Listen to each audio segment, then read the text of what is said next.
सबसे पहले मैं आप लोगों को यह बता दूं कि टेंजेंट होता क्या है। टेंजेंट जो है एक ऐसी लाइन होती है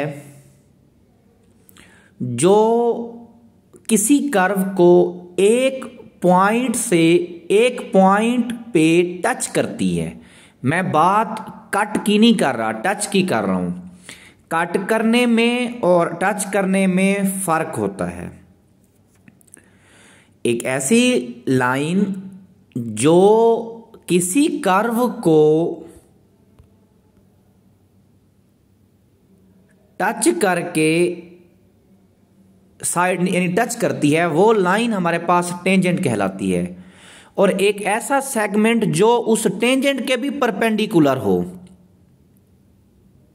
वो हमारे पास नॉर्मल होता है।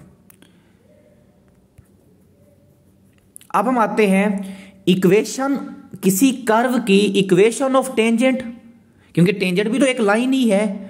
अब उस लाइन की इक्वेशन कैसे मालूम करते हैं, और इक्वेशन ऑफ नॉर्मल, और नॉर्मल भी तो एक लाइन की ही फॉर्म है, तो उसकी हम इक्वेशन कैसे बनाते हैं, तो वो आज हम पढ़ते हैं। dy over dx is the slope of tangent।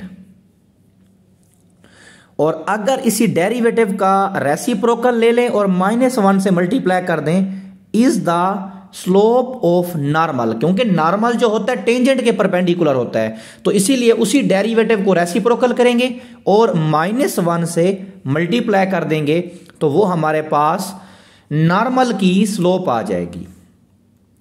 अब हम आते हैं कि इसका फार्मूला क्या है। ये जो नॉर्मल है या टेंजेंट है, ये किसी पॉइंट पर होते हैं। आपको पता है जब टेंजेंट है किसी पॉइंट को टच करके जा रहा है किसी कर्व के, तो वो पॉइंट का पता होना जरूरी है। y minus y1 is equal to dy over dx उस पॉइंट P के ऊपर इंटू x माइनस x1। अगर आप ये देखें कि ये तो हमारे पास point slope form of equation of straight line है, लेकिन वहां पर जो है हमें पॉइंट पुट नहीं करते थे, हम जस्ट उसका डेरिवेटिव निकाल के स्लोप बना लेते थे। अगर उसी स्लोप में पॉइंट पुट कर देंगे तो वो जो इक्वेशन बनेगी वो बन जाएगी इक्वेशन ऑफ टेंजेंट बन जाएगी। अगर हम 1 पॉइंट स्लोप फॉर्म को डिस्कस करें इक्वेशन ऑफ लाइन की, तो वो ये थी y minus y1 is equal to m into x minus x1। वहां पर जो m था उस कर्व का डेरिवेटिव था, और यहां पर जो dy ओवर dx है वो किसी पॉइंट पर है, यानी डेरिवेटिव लेके वो हमने पॉइंट पुट करना है, फिर इस इक्वेशन को हमने यूज करना है। तो dy over dx p means value of derivative eight the point p into x1 y1। ये फार्मूला है इक्वेशन ऑफ टेंजेंट का। अगर हमारे पास कार्टेशियन कोऑर्डिनेट होंगे, कार्टेशियन कोऑर्डिनेट का मतलब है x और y एक्सेस की ऊपर जब बात करेंगे, और एक वैसे हमारे पास 3 तरह के बेसिकली हम डिस्कस करते हैं। एक होता है कार्टेशियन, एक होता है पोलर, और दूसरा होता है स्फेरिकल कोऑर्डिनेट सिस्टम, लेकिन हम 2 ही डिस्कस करेंगे। तो अब आते हैं इक्वेशन ऑफ नॉर्मल। सेम की सेम वही चीज है, सिर्फ जो डेरिवेटिव लिया होगा उसका रेसिप्रोकल करना है और -1 से मल्टीप्लाई कर देंगे तो इक्वेशन ऑफ नॉर्मल बन जाएगी।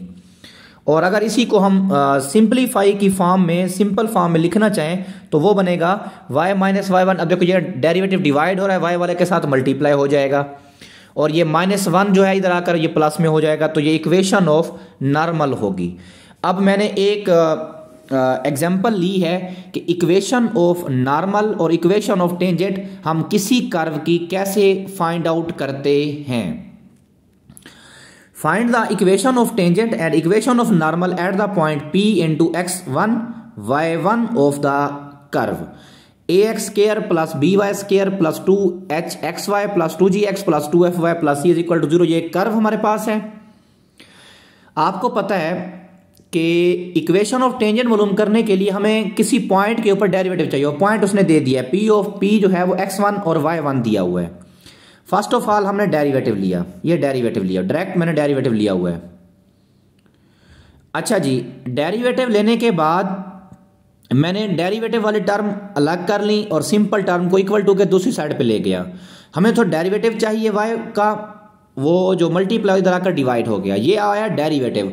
लेकिन हमने डेरिवेटिव किसी पॉइंट पे निकालना है, और यहाँ पर जो है ये मैंने इसके अंदर जहाँ x था वहाँ x1 पुट कर दिया, जहाँ y है वहाँ y1 पुट कर दिया। मैंने डेरिवेटिव किसी पॉइंट पे हमारा हो गया।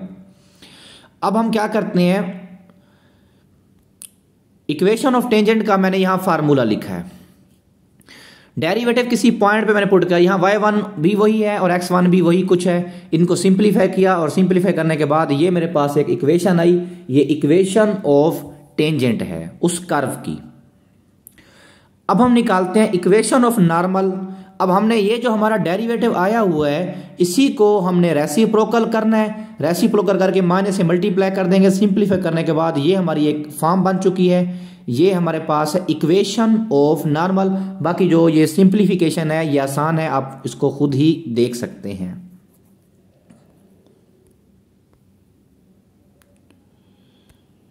नेक्स्ट हमारे पास है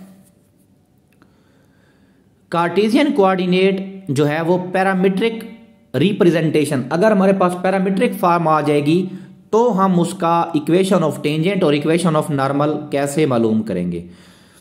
फॉर एग्जांपल x होगा x ऑफ t की फॉर्म में और y होगा y ऑफ t की फॉर्म में, यानी हम जो थर्ड वेरिएबल इंट्रोड्यूस कर रहे हैं वो t की फॉर्म में है। तो इक्वेशन ऑफ नॉर्मल जो बनेगी सेम उसी तरह से ही है। टेंजेंट क्या होगा, y माइनस y1 x का derivative with respect to t, ये y वाले के साथ मल्टीप्लाई करेंगे, is equal to x minus x1 जो है y का जो डेरिवेटिव लेंगे विद रिस्पेक्ट टू t, ये x वाले के साथ हम मल्टीप्लाई करेंगे। तो पहले इक्वेशन ऑफ नॉर्मल की एग्जांपल हम देख लें, उसके इक्वेशन ऑफ टेंजेंट की जो है वो एग्जांपल देख लेते हैं। फाइंड द टेंजेंट, ये हमारे पास इक्वेशन है। x का derivative with respect to t, y का डेरिवेटिव भी विद रिस्पेक्ट टू t हमने लिया।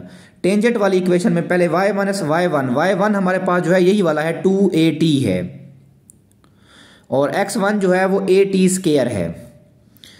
इसमें इक्वेशन पुट किया, सिंप्लीफाई किया और x minus T Y plus at square जो है इक्वेशन ऑफ टेंजेंट है। उसके बाद नॉर्मल हम आते हैं। अगर हमारे पास पैरामीट्रिक इक्वेशन हो तो इक्वेशन ऑफ नॉर्मल जो है वो x माइनस x1, यहाँ पे x का डेरिवेटिव हम इसके साथ मल्टीप्लाई करेंगे प्लस y वाले के साथ y का derivative with respect to t। Simplify करेंगे, यहाँ पुट करेंगे तो हमारे पास जो है इक्वेशन ऑफ नॉर्मल हमारे पास आ जाएगी। तो